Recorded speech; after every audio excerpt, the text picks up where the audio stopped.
The State Board of Education will vote whether to recommend to the governor to suspend all eligible members of the Dublin City Board of Education with pay due to Dublin City Schools being placed on the level of accreditation immediately preceding loss of accreditation with its accreditor, Cognia. The State Board of Education's decision will be sent to the governor and the parties in writing within 15 days. Now, that was among the final action taken earlier this week after a marathon session of the Georgia State Board of Education meeting about a troubled school district that could soon face some tough consequences. Welcome back to the States. I'm Greg Bishop. The Georgia State Board of Education voted Wednesday to recommend suspension of the Dublin City School Board after a day of testimony about the school system's financial woes. Now, what were those financial woes? Joining us with more on this story is the Center Square Associate Editor, Jarrett. Kim, thanks for taking time with us. What happened at the Dublin City School District that's prompted this involvement that could lead to the governor getting involved? Thanks, Greg. Well, according to the testimony that we heard throughout the day, and I monitored that almost all day Wednesday off and on, there have been financial woes with the Dublin City School Board going back 20 years. They just can't meet their budget. Well, as we all know, a lot of COVID money started flowing through the schools in 2020. And according to testimony we heard, they burned through about $20 million of that. And by August of 2025, they weren't sending money to the state to pay for the teachers' health insurance. This is the money that the teachers and staff members actually paid in, said, here's my part of the health insurance cost. And they're supposed to send that into the state. According to testimony, that wasn't even being done. It's pretty remarkable to think about all the money that went out to education facilities during the COVID pandemic. And at least this particular district having some substantial financial problems. Despite that, here's a bit of a brief overview from that hours-long hearing, which, by the way, how long was that hearing? Was it like 12 hours or something like that throughout the entirety of the day? Started at 9. I think it ended about 8:30 when they had the final vote. So almost 12 hours there. So a lot to digest from that, and it's a yeoman's job to be able to sit through a lot of that, even if you were ducking in and out of it. But here's just a brief overview from that hours-long hearing of one presenter showing some of the facts and the numbers here. Let's watch this. This is an example of how a year would work. You have negative $1.8 million on paper. I think opposing counsel would say we can't trust it. You heard witnesses say we can't trust it. But it's $1.8 million under. On May the 31st, 2025, it's $2.6 million. Now, in February of 26, looking back to July 1st of 2025, they're now saying that at that time, it was actually $4 million. So somehow, we increased by that much money in one calendar year with multiple levels of reporting. But as you know, the state weren't getting signed reports at that point. They weren't being sent in consistently at that point. I mean, it's pretty incredible to think that that's just a small little fraction of some of the things that were heard all throughout that hearing. What else came out? Well, there was a lot. I think there's a saying called the math's not mathing. And that was a lot of the controversy. In fact, the school board in its defense was saying, hey, we think we're going to have a surplus for the fiscal year 2027 budget because they were implementing some furloughs. The Department of Education was showing they were still not going to meet their obligations by several $100,000. So there was a lot of controversy as to, well, what are the actual numbers? The school board was blaming it on a former finance director who they said, and we didn't name him because he hasn't been charged criminally.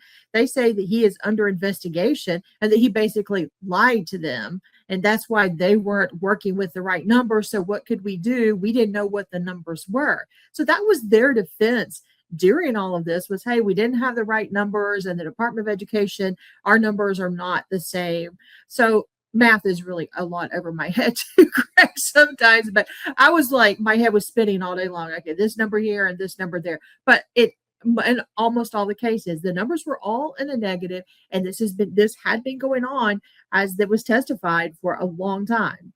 Yeah, for year after year after year, even during the COVID pandemic, again, when the education sector was flooded with taxpayer dollars to help offset the negative impacts of governors limiting economic activity and even limiting, the options for people to go into schools.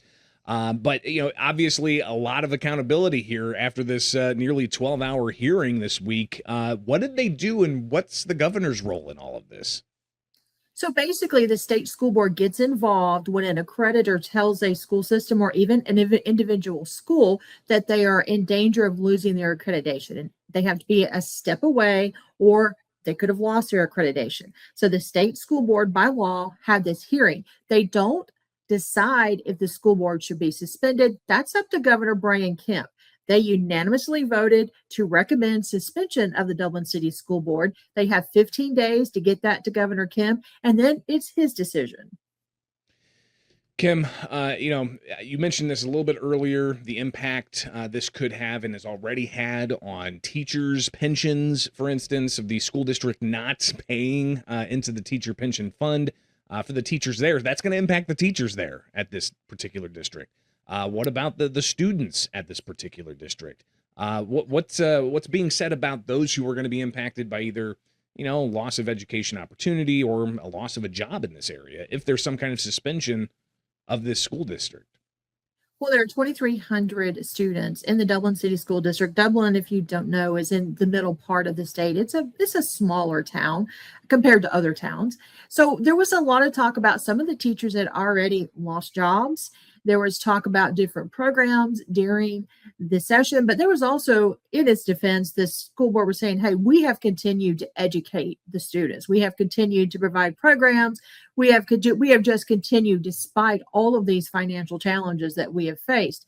So what happens from now, Governor Kemp can appoint new school board members if he decides to suspend the current board members. So what happens now is really going to be up to that new board. Now, Georgia's not the only state that's grappling with some local school districts that might not be performing as well as they should. I mean, look at some of the statistics across the country and how well students are performing. That's just one metric.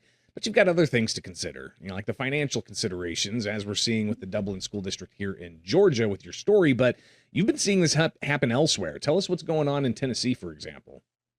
Well, in Memphis, there was a law that was passed by the General Assembly earlier this year that says if a school system does not meet certain criteria, and there were 6 of them, that the state could come in and get rid of the school board and appoint a new board to oversee that system.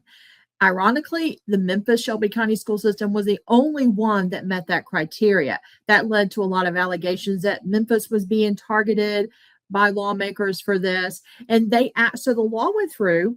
The governor, the legislators, they appointed a new board to oversee the Memphis school system, and there was a lawsuit. So right now it's all on hold. The Memphis-Shelby County School Board is still overseeing the system while the courts decide, is that law legal? Or are we going to let it be implemented? But all of that stemmed from in Memphis. There was an audit, and auditors were saying, hey, this is some of the most egregious mistakes we have seen in accounting. They said they found a lot of fraud, a lot of waste. There were pictures included with that audit that showed records just kind of shoved into a room with like no oversight that no one was seeing. So that story, that also has a lot of things that are still going to happen, and it remains to be told later this year.